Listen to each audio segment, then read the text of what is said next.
I was using my Magmar team from the Dortmund Regional to climb the in-game ladder. It felt very good because I won and won and won up until the point where I was second place. For my last game though, I had to face the end boss, Eric Rios. He is one of the best players in Europe and the winner of EUIC in 2022. I tried my best, but with surprising sets like Choice Scarf, Goldango and Terrafire Ursaluna, he was able to win the game. After that, it went downwards and I dropped to 5th place. I started laddering again with a calm mind, and everything from here on is post-commentary. I hope you like it regardless. For our first game, we have to face the team Hangasia used to also get to the top 16 in the Dortmund Regional. The key to win the game is Primarina, so I immediately lead with it. I used Sneasler as a partner for fake out pressure, and it is also a good Pokemon into Rillaboom. I expected the same sets, and since the original had Terra Ghost, Kingambit and no fake out on the Sneasler, I decided to go for a fake out into it, and it worked perfectly. Now the Sneasler is in close combat or Hyper Voice range, which is really good for us.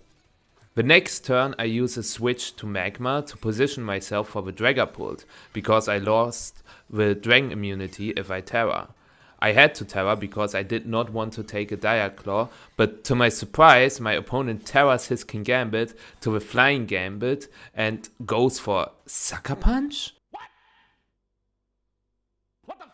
I am sure that he does not go for Sucker Punch again on this board state, so I decide to double up on the Kingambit, and it worked. As you can see here, I knock out both of my opponent's Pokemon with a Hyper Voice, and that gives me an immense lead. The last Pokemon on my opponent's team are Dragapult and Magmar. I decided to go for the combination of Hyper Voice and Will-O-Wisp because it covers all my opponent's options. Now that the Dragapult is burned, I cannot lose anymore. On the next turn I decide to go for Follow Me Hyper Voice to keep my Primarina safe and get guaranteed damage on the board, and that worked pretty well again. In the last turn I greed for the double knockout by going for Overheat into Magmar and Moonblast into Dragapult, and with Magmar surviving on low HP I win the game with 4-0.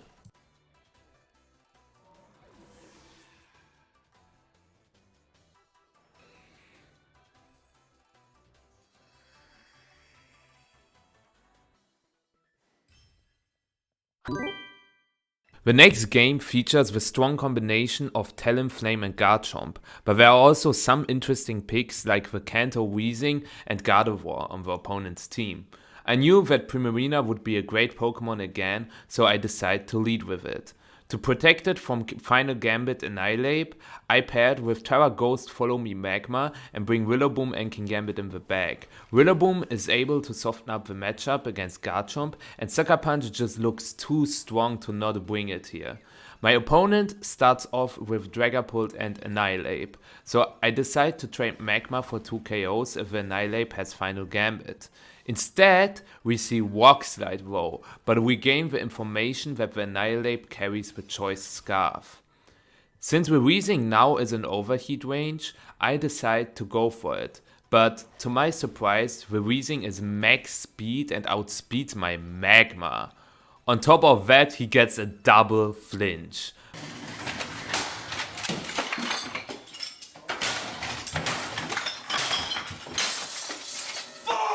I try to reposition myself now because the current board cannot hit Kingambit very well.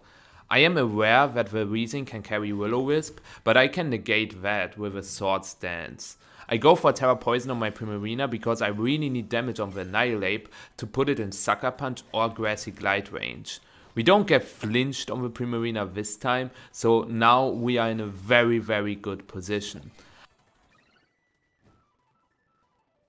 I decide to double up on the Weezing the next turn so that Rillaboom can activate its Grassy Terrain, which helps a lot against Garchomp and Annihilate.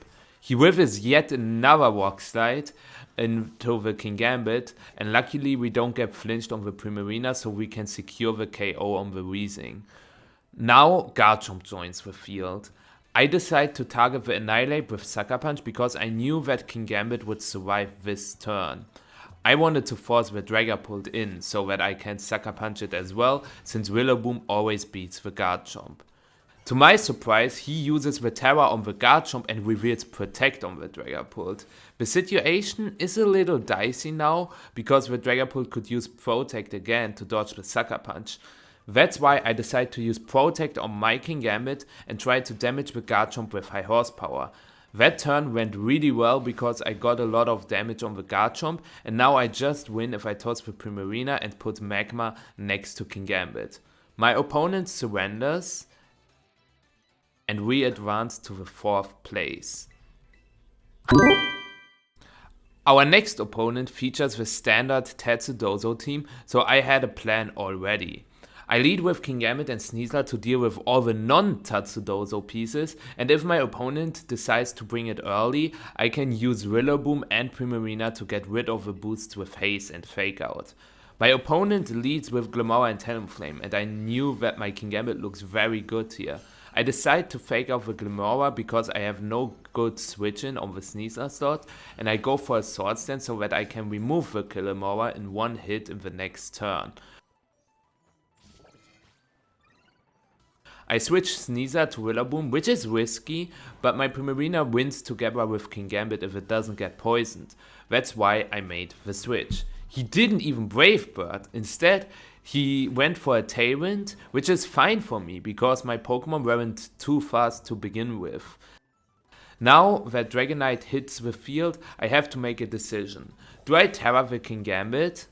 No, I decided to keep it safe for the one turn and KO the Talonflame with a Grassy Glide. Aerial Ace takes out my Rillaboom, but the Dragonite is now locked into that move, which means my Kingambit seals the game. We rise to 3rd place. My usual game plan against Psyspam is to lead with Dragapult and use U-turn in the first turn to get the grassy terrain in place. The problem is that I cannot stop the combination of weak armor weakness policy from Choice Scarf Annihilate with U-turn Ren. That's why I decide to lead with Magmar and Primarina, and I obviously bring Rillaboom in the bag. As my last Pokemon, I decided to go with Sneasler because a secondary Fake Out user with a Focus Sash can be really helpful. We see the lead of Gallade and Armarouge, and I was not really sure what to expect. Shadow Sneak, Armor Cannon, White Guard? I just decided to go for Will-O-Wisp into the Gallade because then the Primarina is not too threatened. Predicting a White Guard, I also Moonblast the Gallade, giving me a huge edge in the game. Now I can deny Trick Room to go up by going for Overheat into Gallade and using Hyper Voice this time. My opponent makes a clever switch to Indeedee, but Magmar is the GOAT and survives the critical hit Expanding Force.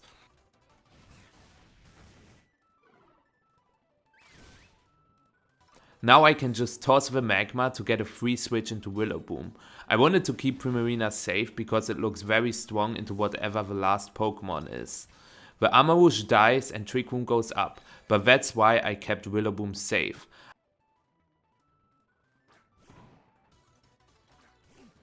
I can just go for Fake Out into the Torkoal, and to get Indeedee in Grassy Glide range, I decided to Moonblast that slot instead of going for Hyper Voice. It also covers for a Gallade switch if my opponent wants to reset Psychic Terrain. When I saw the Terra animation, I was really scared of the Torkoal being Terra Ghost, but that would not make any sense on a Psychic Terrain team, to be fair, so we got a really good turn out of it. I decided to go for Terra Fire on the Rillaboom to resist Torkoal's moves, and I also go for Protect on the Primarina to get extra Grassy Terrain recovery and to keep it longer on the field to have spread damage against the Torkoal. Now I can take out the Gallade with a Grassy Glide, and since I did not want to risk a crit on my Primarina, I decide to switch it to Sneasler.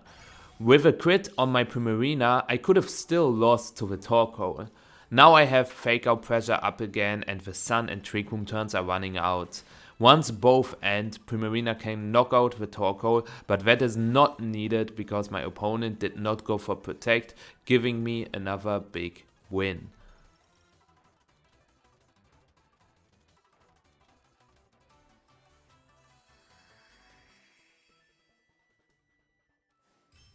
we keep being third row. For the next game, I have to prepare for Dondozo as well as Whimsicott Typhlosion.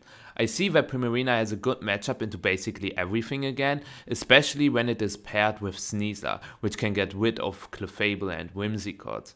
I bring Willowboom in the bag for obvious reasons and Kingambit to soften up the Dragonite matchup, and Sucker Punch is also a really good tool to remove the Typhlosion. The lead is very tricky though, because they went with a very offensive lead in Typhlosion, Hisui and Dragonite. I don't know which ability the Dragonite has as well, so I decide to deal as much damage as possible because my Primarina should not be threatened by a KO here. Luckily for me, my opponent switches to the Dondozo core immediately, and to top it all off, we get a paralysis with Dire Claw. Fun move, I know. I can use haste to remove the step boosts, and since I wanted to keep my focus sash on the Sneasler, I can set up the grassy terrain with Willowboom.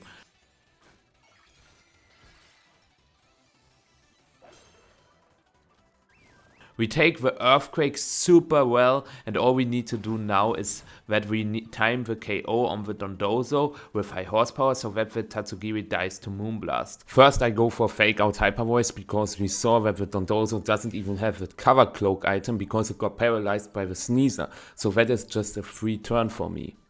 That is why I targeted the Tatsu slot, because even if the Dondozo survived, what can it do now?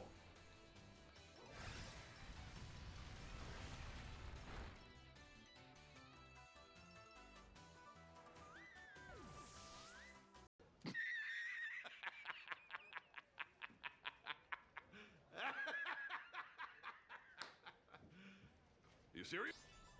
Well, this throws me back quite a ton. So I decide to go for a really bad play. I commit to use my Terra because I wanted to OKO the Tatsugiri so that I can use Sucker Punch on the Typhlosion on the next turn. I forgot about the possibility that it can carry the Focus Sash, and now I have a really big problem against Dragonite. I go for the next terrible play by going for Protect with Kingambit because I did not want to die to a Helping Hand boosted Outrage, because if I lose Kingambit, I lose to Typhlosion. The Dragonite locks itself into Outrage, but luckily it targeted the Kingambit slot. Now I decide to Sucker Punch the Tatsugiri to keep my Kingambit safe from a Draco Meteor? I honestly don't know why I did that. But now I can double target the Typhlosion to get a safe KO. Wait, I did not double target? What am I doing?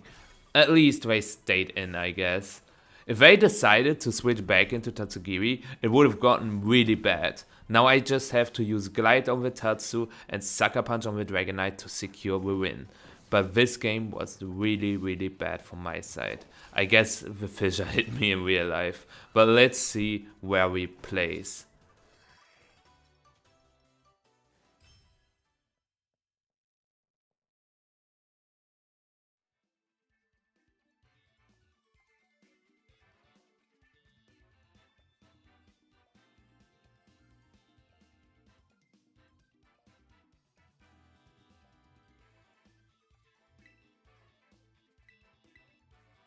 Let's go! So yeah, that's the video. I hope you guys enjoyed it. Let me know what you thought about this little different video from the usual. I can understand if you don't like sped up games. So if you want to watch all games without any cuts and the full footage, I also uploaded a video which you can find in the description below. Let me know how you liked it, and I will see you next time. Bye bye.